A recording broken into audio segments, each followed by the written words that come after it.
Arknights best worst operator. What are we talking about here? We're talking about Wishadel? I don't know. The only thing I can think of there is Wishadel because of they're so good that they're bad kind of thing. Because it's like if you use them, especially off the bat as well, it's kind of like, I guess you're not experiencing the game. I've got no idea what we're talking about here, but let's have a look what Arknights best worst operator is then from Small Fee. I almost read that as Small PP. Let's drop a preemptive like, shall we? And let's get into the video then, man. Arknights is, in many ways, an unconventional gacha game. In most other gacha games, it's the other way around. It's not so bad that it's good. Ah, okay, okay. The formula is simple. Kill every enemy and do it fast. If you stall for too long, the game punishes you. Your rewards shrink, your score drops. Think of Honkai Star Rail's round limits or the... Hold up, let me just rewind. I just gotta rewind there. I wasn't taking that in. Is, in many ways, an unconventional gacha game. Okay. In most other gacha games, the formula is simple. Kill every enemy and do it fast. If you stall for too long... I had to stop that there, because when he said if you stall for too long, the game like punishes, I was like, that's not really Arknights, so is it really? He's okay, alright, he's making sure that we get that. He's not actually specifying Arknights there. I was like, okay, wait a minute. Wires across. Alright, let's go. The game punishes you. Your rewards shrink, your score drops. Think of Honkai Star Rail's round. We all know the real endgame is the timer, right? Genshin Impact. The message is clear. In those games, damage and speed are the ultimate metrics of success. Every character is judged by this standard. Even those who don't deal damage directly exist only to serve it, buffing, shielding or healing the main carry.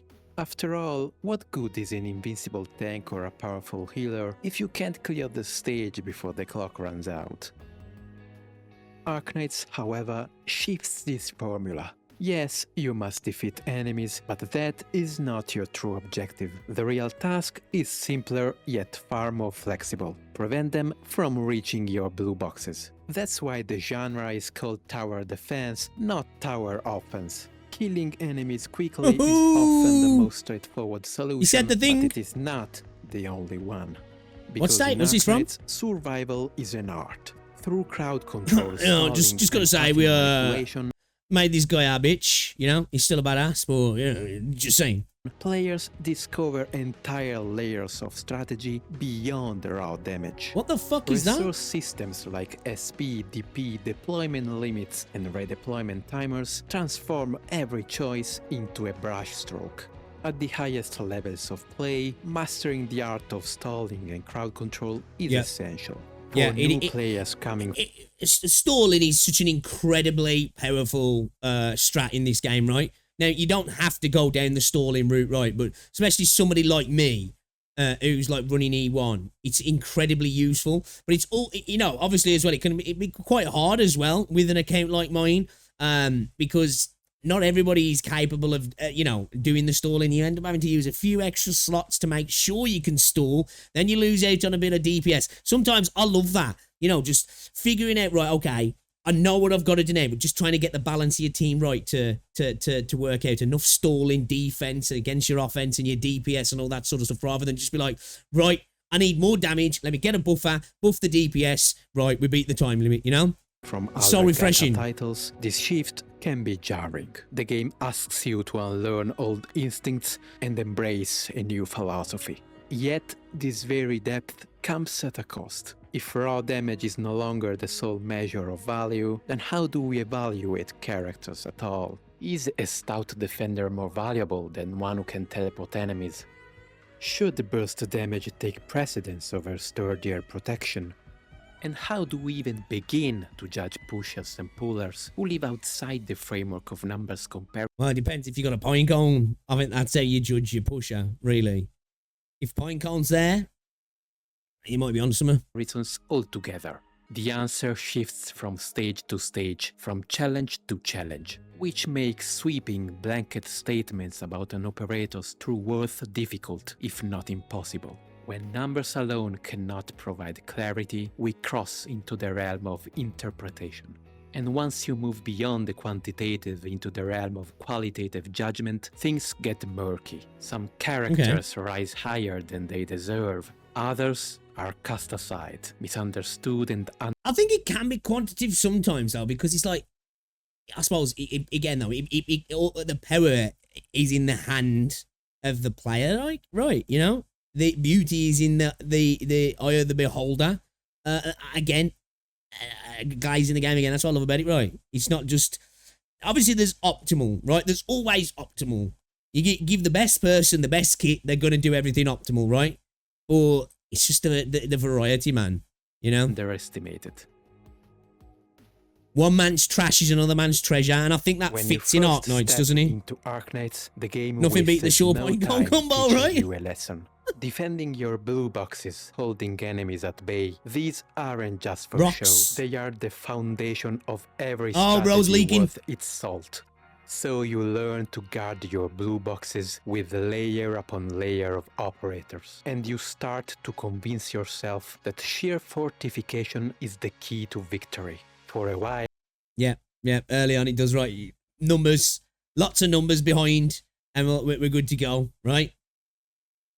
It's like when I first started to learn that, oh, wait a minute, that's not always the best way to do things, right? And then again, like we've seen some clears of some people doing some stages after I've completed a stage, right? And you've seen people play it in such a way, and you're like, damn, man, you know, once you start to learn a character, how you can really like ease up on those numbers and the bottlenecks, because you know you can rely on the character doing the job, kind of thing. it works. The strategies feel airtight, even brilliant. And just as you begin to think you've cracked the code, the game throws at you its first Spread your boss, cheeks. Stage 1-8.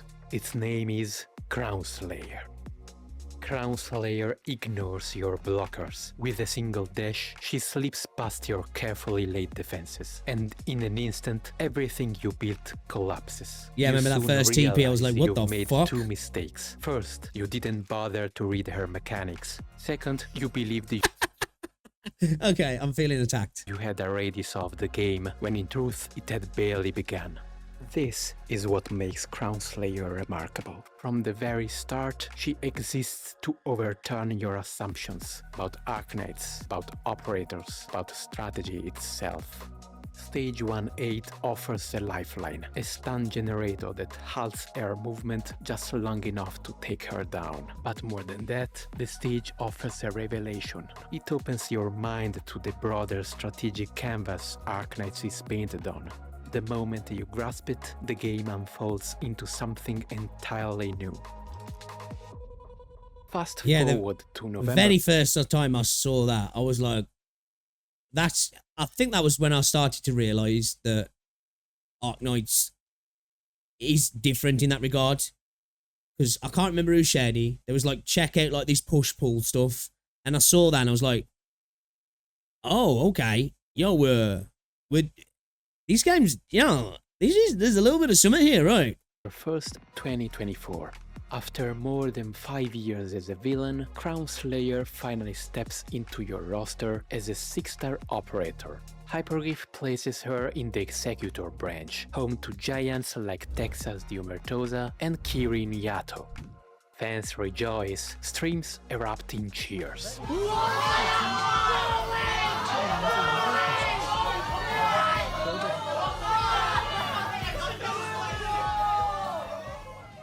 But then her kit was revealed. Crownslayer was not the destructive storm many hoped for. Instead, she emerged as a support-oriented executor more akin to Kafka than Yato. And even that utility felt uncertain. Her first skill, a carbon copy of Project Red's. Her second, a niche tool that reduces enemy hit rate paired with a trickle of chip damage.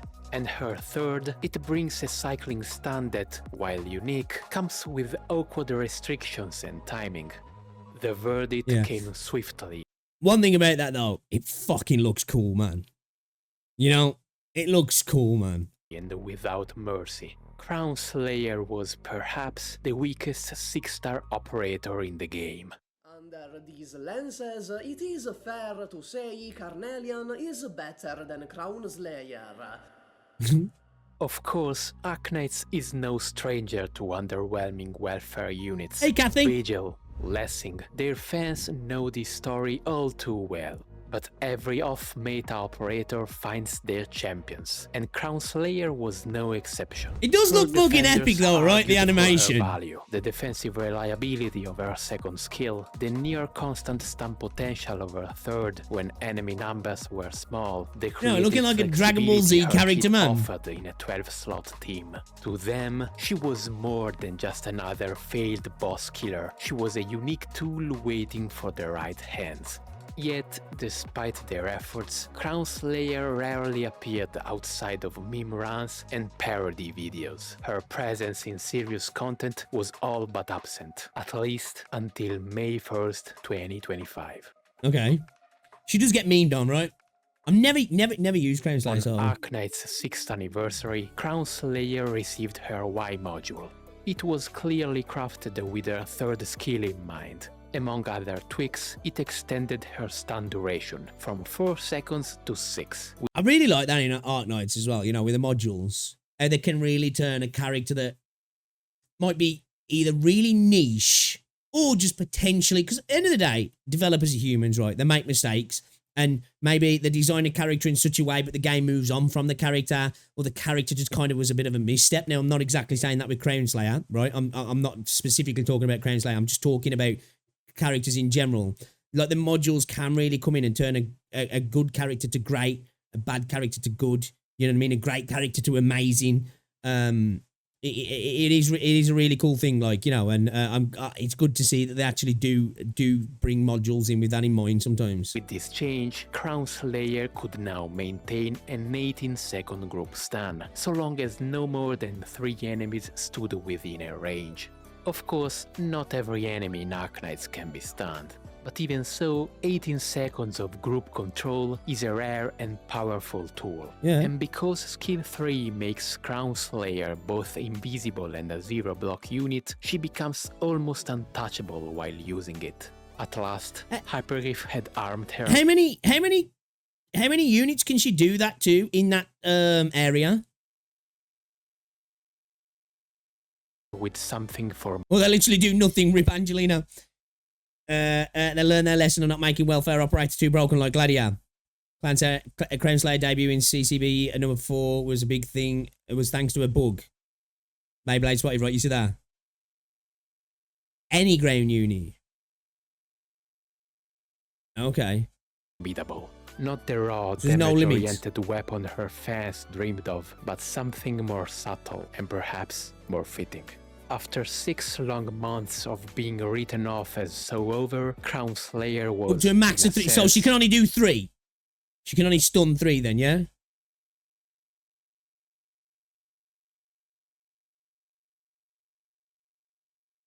back. Dogwater. Still, the real miracle would not happen until August of 2025, during the 4th Contingency Contract Battle Plan event. For those unfamiliar, Contingency Contract represents the pinnacle of difficulty in Arknights, rivaled only by the harshest integrated strategies runs. High risk clears. Yeah, beyond 3 at a time, perfection, she's become bad and she can't refined perma-stun anymore. down to Right, the okay. smallest detail, Nice one. meticulous execution, and often the full might of whale accounts. In this environment, there is no space for indulgence. Every slot matters. On August 18th, a group of 11 expert doctors uploaded a video to Bilibili showcasing the highest possible clear at the time, 830 points. Among their roster stood Crownslayer. Her role was modest but indispensable. The Traffic Tower production model's enemies were not immune to stuns. With no risk tags altering that fact, Crownslayer was able to suppress them, together with Tragodia's nervous impairment effect. Her contribution may have been subtle, but it was vital, and in the crucible of Contingency Contract, that is the highest praise a support unit can earn. Just 4 days later, on August 22nd, another team of 9 doctors achieved what many thought impossible, a max risk clear worth 880 points, and once again, Crownslayer remained. Her presence was no accident, no stroke of luck. She was chosen. Though the video was heavily edited, her hand in crowd control, alongside Tragodia and Shu, could still be glimpsed. Then, on August 25th, history repeated itself. A 6-person team secured yet another max risk clear of CCB4, again with Crownslayer in tow, again trusted for her stance. As the saying goes, once may be a coincidence, twice a clue, but 3 times, that is proof. In the meantime, the first team did eventually optimize a route of their roster for their What proof that sick players can use it, yeah? max risk clear, but so too was Ines, and their absence does not erase their previous accomplishments. Against all odds, the operator, once dismissed as the worst in the game, carved out a place in Arknights' hardest challenge and played a decisive role in overcoming it. It reads almost like a perfectly written arc. I'm just going to say though, I've already said it, the animation on that skill is really, really cool though. I'm a big fan. It looks so dope. For Crownslayer supporters, it was vindication. For health detractors, a humbling lesson. Hypergryph, in turn, proved they understood exactly what she needed, granting her the one module that came back like finally DSP. do her justice. Yet, this is more than just Crownslayer's story. It is also a reflection of Arknights itself. In a gacha landscape increasingly dominated by ever stronger units who promise to do everything on their own, leaving little room for the niche or unconventional, Arknights continues to value creativity and knowledge over raw numbers. Success here still belongs for... Again though, that just comes down to the core gameplay design though, right? You know? Core gameplay design allows, like, for that creativity in character design. And not even just that, like the creativity of the player base, right? Again, I haven't played every gacha game. But, you know, if you compare it to like the Big Four or whatever, you know, there's just not that creative outlet for the designs or the players, right? Now, I'm not saying you can't have some really cool characters that do really cool stuff. I'm not saying that, and I'm not downplaying those games. I'm just mean in comparison, just because the way the game's designed itself, it's not like they're bad because of that. They're just different games, right? But because the way it's designed, it just allows for that to be a major part in the design, right? First and foremost, to the You're a Crownslayer hater. Of its players. The absence of many so-called must-peak DPS operators. I respect it. You know, I'm an Enki hater. So I'll get that. Still, let us not overstate the case. I'm a Lin Yang hater, you know. CCP4 does not suddenly elevate her into a We've all got our beefs. We've all got our beefs. Operators too have enjoyed brief moments of brilliance during Contingency contract, only to return to their niche roles afterward. For most players, especially new ones, the wiser investment remains the versatile, broadly powerful units who can carry across all content. Crownslayer, for all her charm, is not an easy operator to bring into the spotlight. To make her shine demands effort, planning, and no... Pretty much seeing have the biggest brain in the community, career of some insane IST, JP's just chilling here and he's just full of idiots. Yeah, look, it's not wrong, right? I think though, when it comes to games like this, I think community-driven stuff helps, all right, you know, players coming together, having conversations, rather than lone wolves out there trying to do stuff. You know, I think that happens in CN a lot, doesn't it? And in JP, where, you know, people actively come together to discuss and progress ideas and strats and bounce off each other as well, don't they? To actually do some insane stuff as well. Of course, individual players are just cracked as well. I'm not denying that. You know what I mean? It's a bit more of a culture of doing that, isn't there? But perhaps that is precisely what makes her story meaningful. In the end, Crownslayer did not become the strongest, nor the most efficient. She became something more precious. She became proof that even the most disappointing character can have a place. That even the weakest can matter, if only the stage is right and the players are willing to believe. And so, this is the tale of how Arknights, the worst operator, pretty much, I'm going to drop a link to the H1, 2, 4, 3 op in the... Okay, nice one. Yeah, good video. Yeah, I like that. I like these kind of videos. It's like a different... I'm going to subscribe to this dude. That was a really good video. You know, this was a cool video, a different take. I like these, I guess, creative ways of making content around a character that you wouldn't necessarily think about doing. Yeah, this was really enjoyable. I like that. Shout out to a small fight Go show them some love, guys. Yeah, that was a fun video. That was a fun video.